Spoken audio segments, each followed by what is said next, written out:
To overdraft your Varo bank card, start by creating an account with Varo Bank at varomoney.com and obtaining the Varo card. Once you have the card, you can enable the overdraft protection service, known as Varo Advance, which is offered by the bank.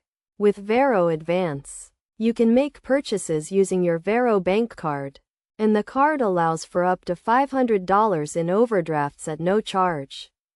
However, to qualify for this service, your account must be over 30 days old, active, and have at least $1,000 in qualifying direct deposits within the last 31 days. Varo does not charge advance fees, and you can increase your cash advance limit by making timely payments on previous advances. Keep in mind that these rates are current and may change in the future. By following these steps, you can overdraft your Varo bank card, taking advantage of the benefits and features provided by the bank.